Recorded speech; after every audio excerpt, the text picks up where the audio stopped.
Today is the 17th day of December 2014, and I'm most happy to welcome an old friend, Aravinda.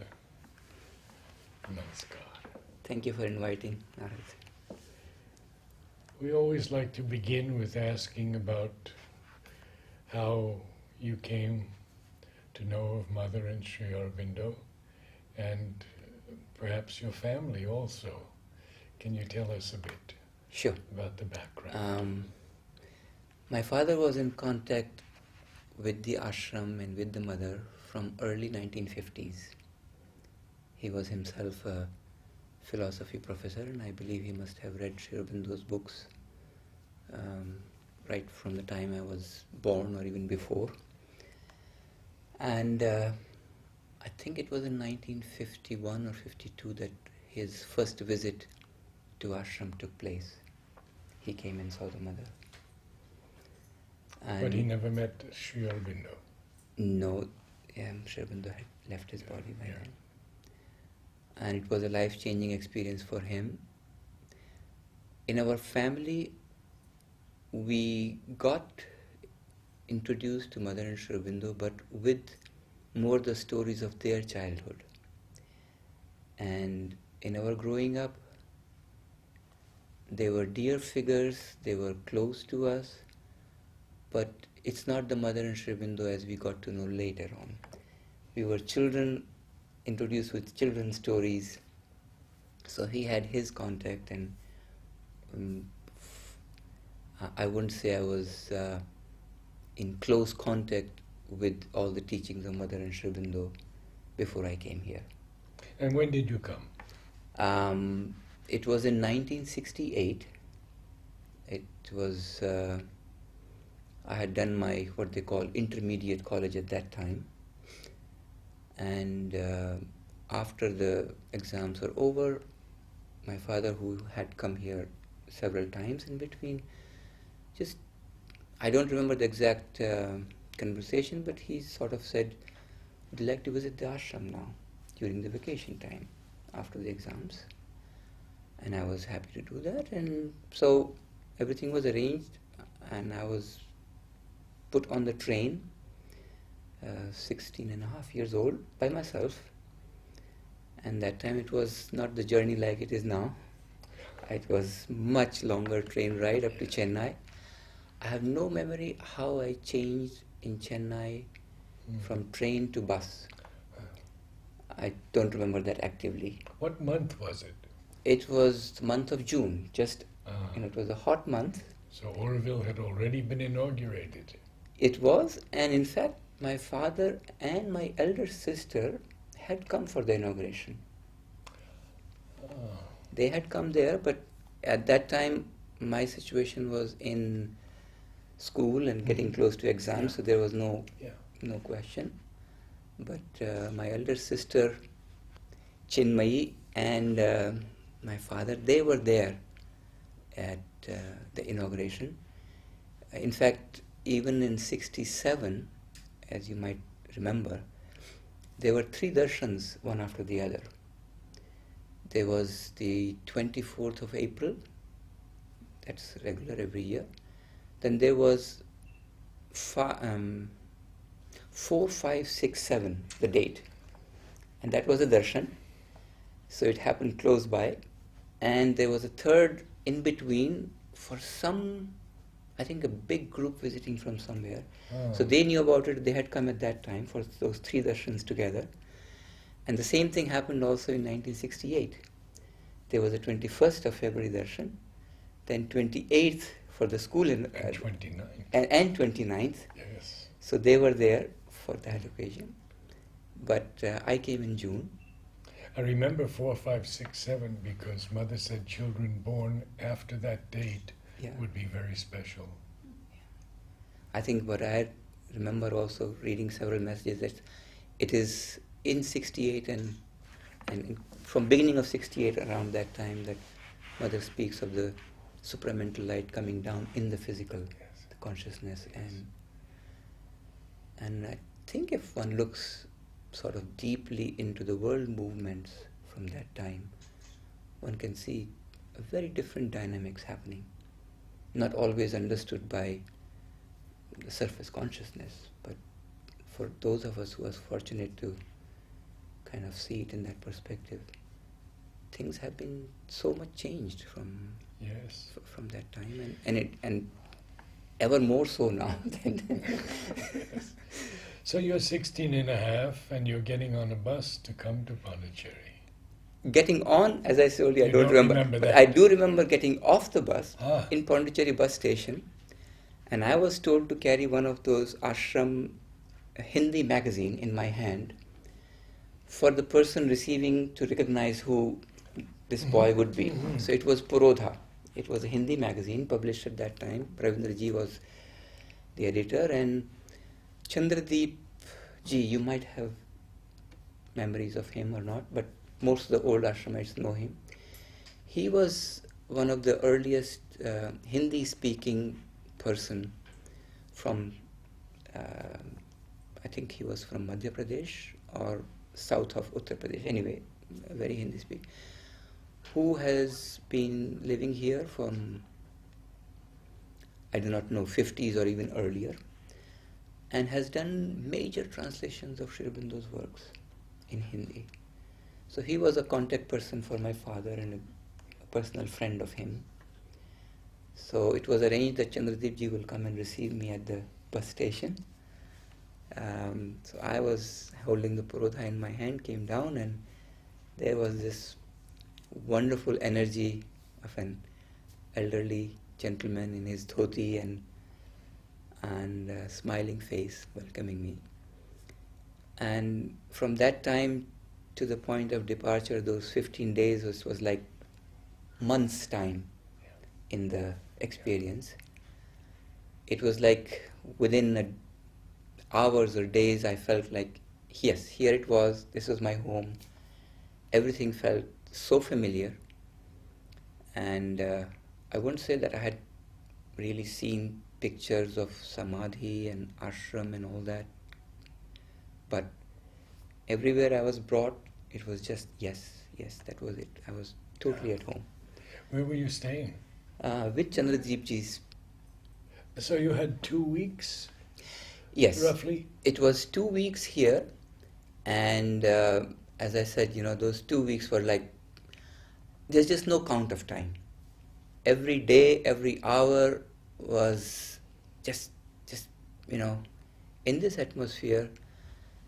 And as you can remember, 1968 ashram, you can't imagine it now if you look at it. No. The Pondicherry was a different city. In the month of June, it's like utter peace. There's just Yes. no crowds. There are no buses traveling around here. There is few cycles in front of ashram. Almost no motorcycle. Hardly any No. motorcycle, and cars you see maybe once in few days. Yes.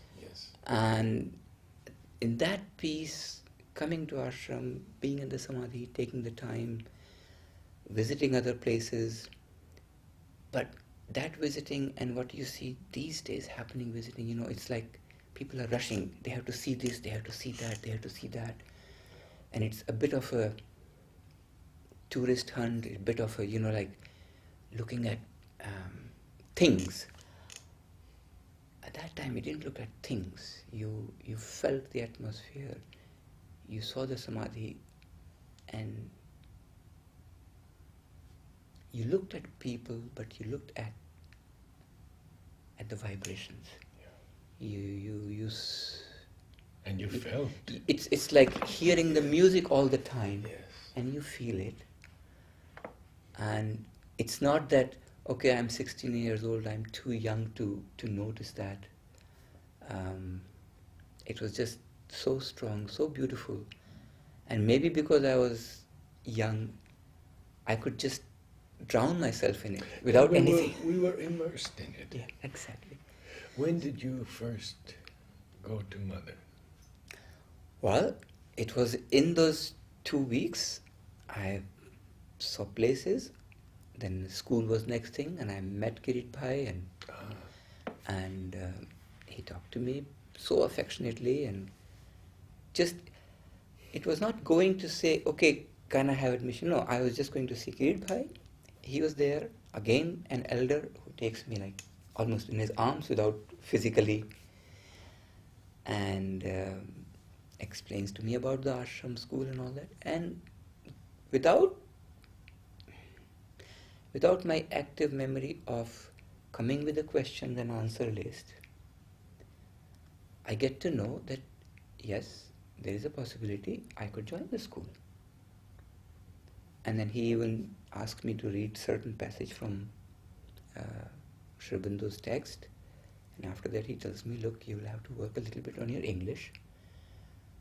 Until then, my education was, main language was Hindi, although we had learned English. And some subjects like mathematics and all that, we were using English, but English was not a spoken language for me. English was one of the studied languages, but at the level where in north of India at that age people would do, which is so he was very aware, and he told me that you'll have to work on the English, but it was so much loving and so embracing. And I think either I filled out or I brought home and then mailed back the application forms. I don't have the clear memory of those details. But as I said, days were like eternities. And came about maybe a week later, and I was speaking to Chandradeep ji and others, and I said, what about seeing Mother? Now there is no darshan. And I was told, this is, Mother can only see people when it is their birthday. You don't go otherwise. Yeah. That's the... This was 68, of course. This was 68. An hour passed, a day passed, and inside me it would just keep coming back. Mother, I would like to see you. And so ultimately I just decided, I took a little piece of paper, one simple sentence or something like that. Mother, here I am. I feel you in my heart, but my body would like to come and touch your feet. Something of that. And I brought it to Nalinida, and I think the day after I was called 2 days later to come at 10:30. So... Was there a group, or were you alone?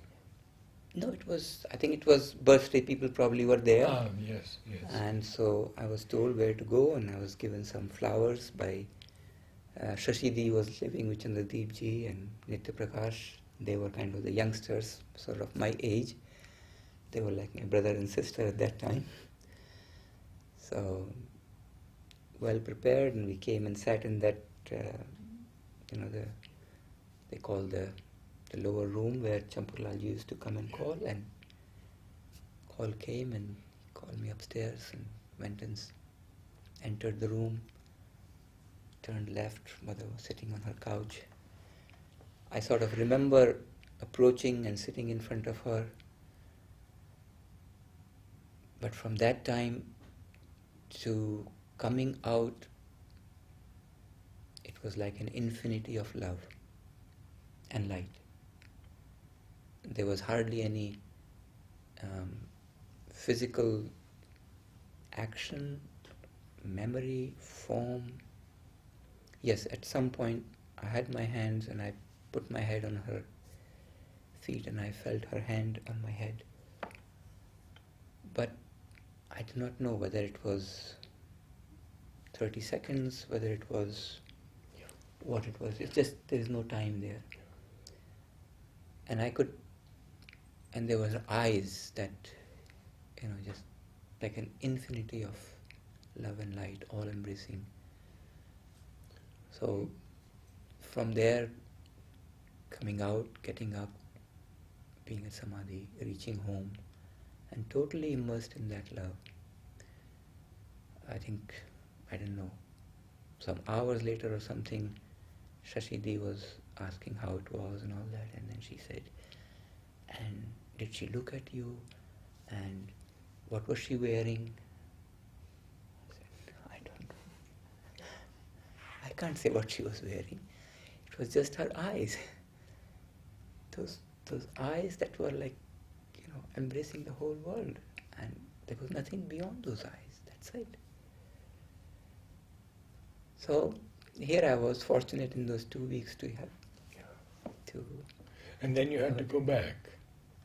The ticket was there, and it was not sure when the decision would be made about the admission to the school. Mm-hmm.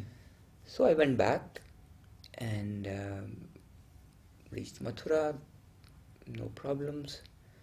And then not knowing whether I'll be admitted or not, because the education system in the north and everywhere else starts in July the next year, where here starts in December. So I went back and then I had already applied, and I joined the Banaras University for the bachelor's.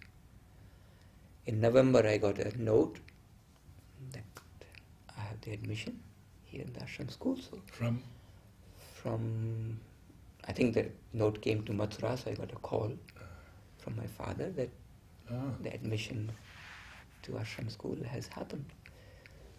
So just, all full of happiness, and I think it was just before the Deepavali vacations, came home and packed up and reached here on 10th of December, I believe, in 1968, to start the school on the 16th.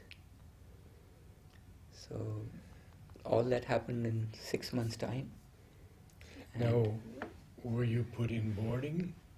Yes, I was in boarding. It was what they call big boys boarding. Mm-hmm. Krishna Bhai was our boarding in charge, and many of our boarding mates and even roommates. We had the biggest room in the boarding with 4 of us sharing a room.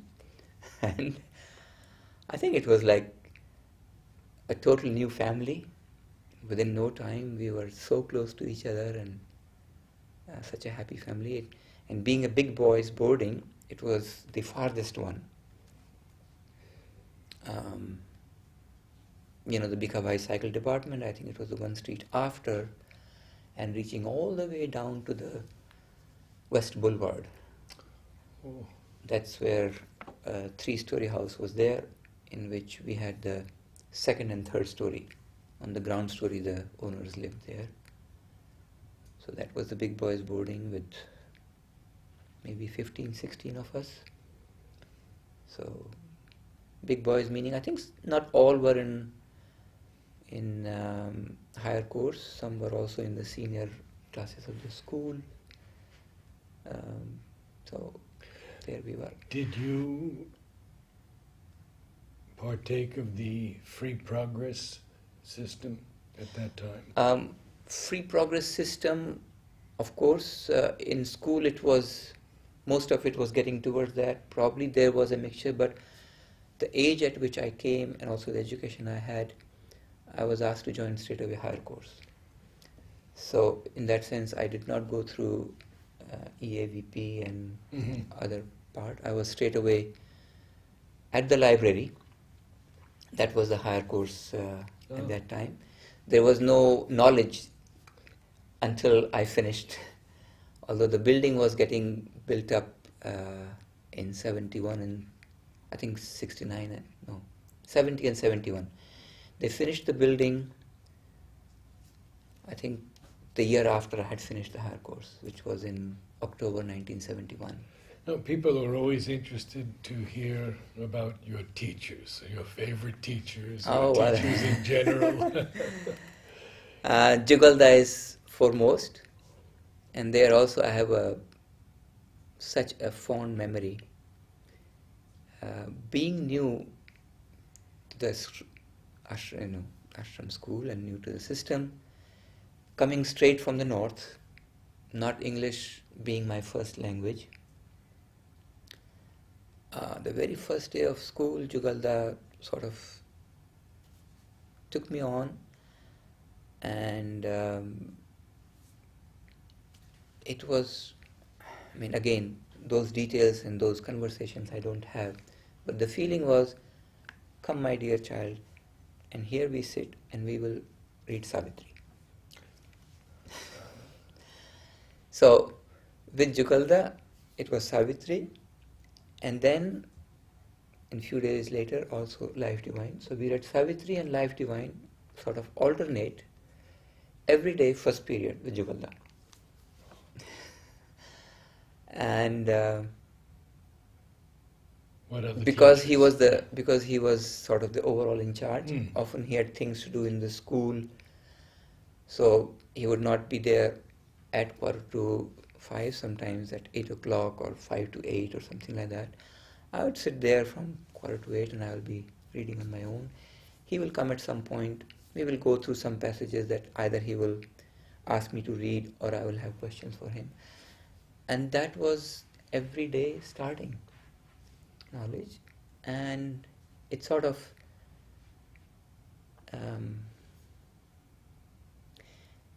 it was like catching up on everything that I had missed in the ashram schooling, English as well as Aravinda's teaching and mother.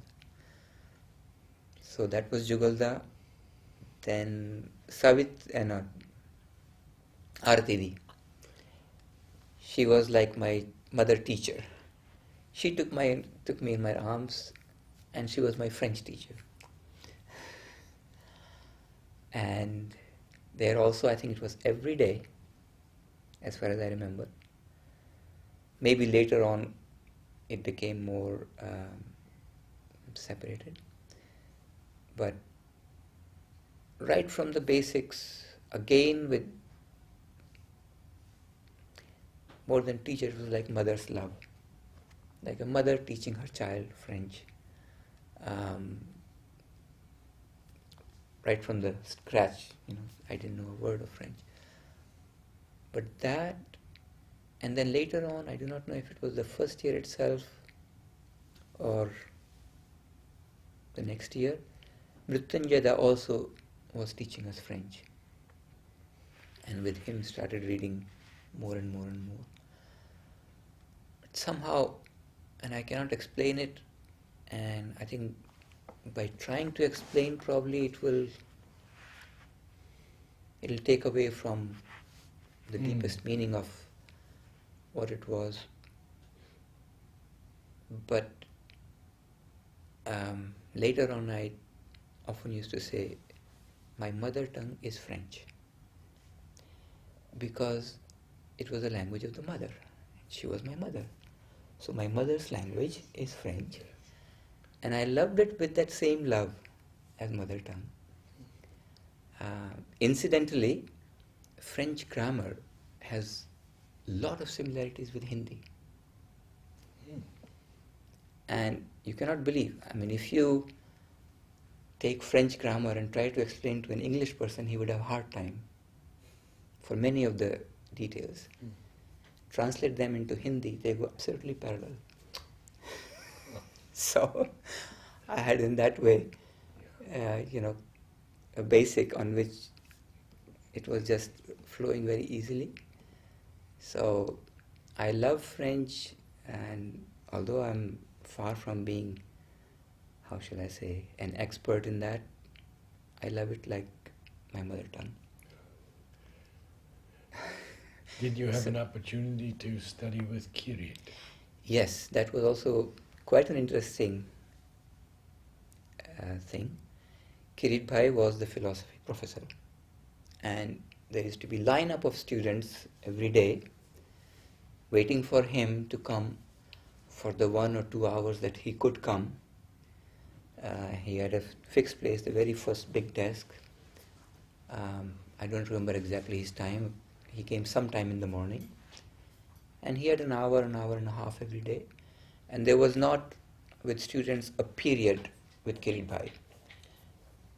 You didn't have, like 50 minutes with Kirit Bhai and all that. Everybody was on reading something, they are doing something. They would, come, ask the questions he had, get the answers, get his advice, move on, the next students come. So that was how it happened. So one day I approached him and I said, Kirit Bhai, I would like to learn philosophy.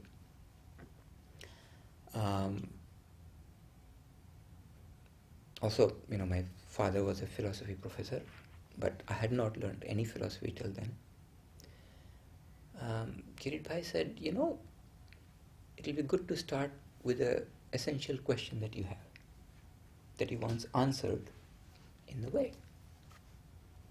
So I went and thought about it, and I came back to him and I said, I would like to know what is time. That was my question.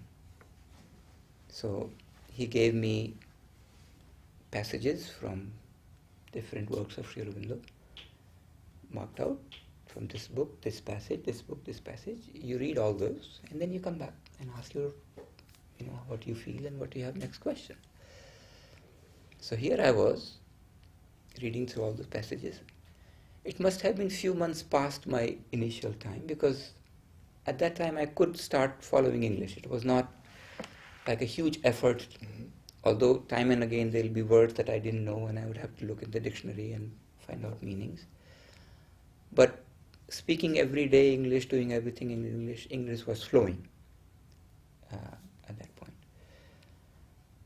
So I went through those passages, learned a lot about Sri Aurobindo's explanation of time, and things in time, and things beyond time, and timelessness. And it was a lot of knowledge, a lot of spoken, written knowledge, which I would say in language made a sense, but I had not the experience of what was said. And so I think, I don't remember how, in what words I explained it to Kirit Bhai, but what I sort of can re-explain it with anybody now is that I said to myself, once I can experience what has been taught to me or learned, then I will go for the next question. It's no point in for me just asking questions, getting answers that are not experienced. So, in a way, maybe now one can say intellectual pursuit was not my passion. It was living experience. So, in that sense, I had sort of had a wonderful time, and Kirit Bhai is still very, very dear to me, and in his all these years, and especially towards the end, we had a very, very close contact. But I didn't study philosophy with him anymore, because for me, the teaching had to go with the experience. So my philosophy would go only as far as my experience go, and not but on that same line, I think it was already starting to happen a little bit with Savitri, but then we started with Temi Ben, Sri Aurobindo's poems. And I believe probably it was my second year. I joined a group of students, a class with Temi Ben. Once a week or twice a week, one period. And she would choose poems, she would read, she would speak about those poems. And sometimes she would ask us to read some things by ourselves, come back and more. But it was mostly reading, listening to her. Sometimes she would ask us to read. And through poems, it was going into experience. That was like an open channel where it was not the intellect trying to understand things. It was an experience that was there. And I'm using words now that may sound a bit, big and presumptuous and all those things. And there was not all that even thinking in my mind at that time, oh, I'm having experiences. Nothing of that. It was just something that was flowing in. And it was enjoyable, it was lovely, it was bringing me to, one can say, a closer, intimate contact with Sri Aurobindo. It was just like bathing in his light, in his love. Did you study Savitri with her? We had also at the same time a class also with her. Was Gita in that class? Gita Dolia? Mm. I don't think so, because I think Gita Dolia came to higher course after I had left. She's prepared a whole book on Temi's Savitri. Really? Yeah. Wow. It's almost complete. Well, then I would, because we were not in the same class, it was another batch. And later on also, I know there were more and more batches, like even the teachers group was going to Temi Ben for years together, learning Savitri. Although after my higher course, I could not join that group because of my work at the press and group activities and other things. But Temi Ben also, I mean, such a sweet, such a sweet personality, so subtle. Even her voice, you remember that? I mean, only pin drop silence would make us actually follow everything she was saying. But in that and through that delicate, sweet voice, sometimes speaking with her eyes closed, she would transmit the depth of the experience, whether it is, or the beauty of the poem, or things like that. So here we were with Temi Ben now in two classes. One was Savitri class and one was the poems class, getting more time. And so these things just kept, growing and growing, and I was immersing myself more and more in that. And that was, of course, with French then very quickly we started reading Mothers, Entretien and Prayers and Meditation. So there again it was just like oceans of happiness, oceans of light. Well, I have so much more to ask you, but I would like to ask you, when did you next see Mother? At Terrace Darshan? Or did you go personally? The next 4 times was February, April, December and November, the Terrace Darshans in 1969, 4 of them. Yes. I was in the school. And the next one, of course, my birthday in December.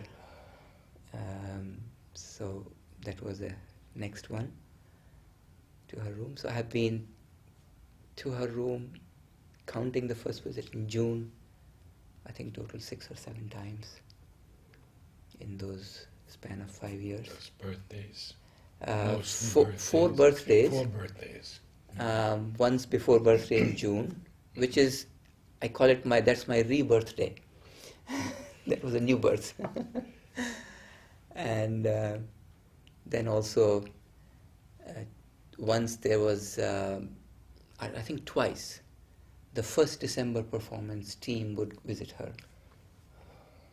So with that whole group, I had gone there twice in those years, even after higher course, up to 72. And then one extra visit was on the 31st of October 1971, the last day of the school. And I think it was that day morning or the day before,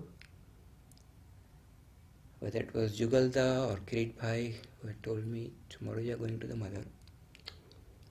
And she received me and gave me the best student prize for that year. Oh, Yeah. beautiful. 1971. So that was. So you did some acting also. Oh, a lot of acting. That was right from the beginning. Tell us about that. But just before that, I Yes. don't want to say that among my teachers, Yamuna Ben, who was teaching Tamil, very, very close. Again, another kind of elder sister, mother figure. Mrityunjaya, I told, learning French. Lakshmi, Vijay Lakshmi, physics teacher. She was also like a big sister, always very, very loving. Vijay Bhotse, I believe is her name. Vijay Bhai used to call him. Because I didn't know French enough, and that time mathematics was taught in the Ashram school in French. He came specially to follow up mathematics with me in English, because I had already advanced quite a lot in mathematics, and so we tried advanced mathematics with him. I think we did 1 year, and then I said, okay, that's kind of enough of this abstract math. So what were your favorite subjects?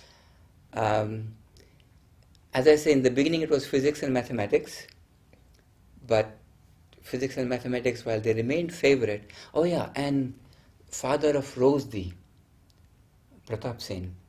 Do you remember him?